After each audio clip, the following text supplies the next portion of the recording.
गांधीजींना गरिबी हा हिंसेचा सर्वात वाईट प्रकार वाटायचा आणि याच्या बरोबर उलटी एक विचारसरणी, ज्यात जितकी गरिबी अधिक तितकं लोकसंख्येवर नियंत्रण ठेवणं सोपं.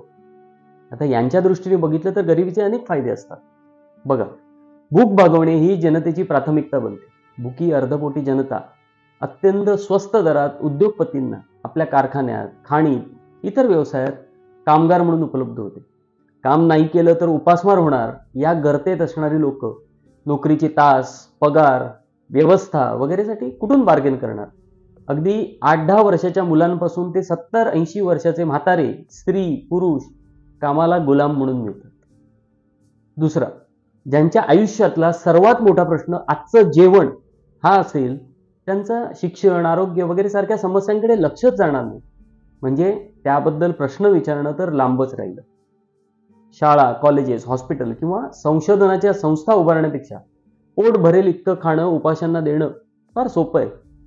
शिवाय आपल्याला जेवण देणाऱ्याकडे ते मायबाप सरकार म्हणून बघतात. बहुसंख्य जनता दरिद्री, उपाशी असेल तर त्यांच्यावर नियंत्रण मिळवणं सोपं होतं. पोट भरलेले शिक्षित नागरिक एक वेळ कदाचित विचार करू शकतात, प्रश्न विचारू शकतात, त्यांच्या अपेक्षा वाढतात. या उलट उपाशी माणसाला जेवण मिळालं की बस.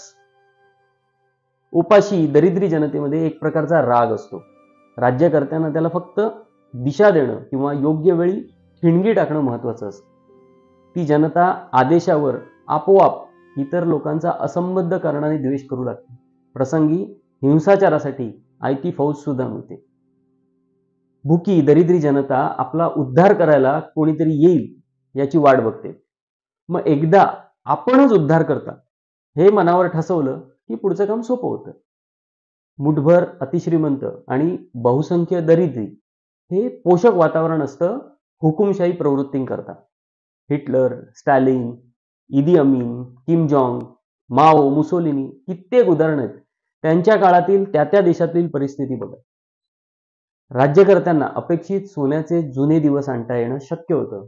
जुने दिवस म्हणजे जेव्हा फक्त 2 वेळच्या जेवणाच्या मोबदल्यात मुबलक प्रमाणात गुलाम उपलब्ध होते. शोषकांसाठी ही सुवर्ण संधी असते. असे आहेत गरिबीचे फायदे. विचार करा.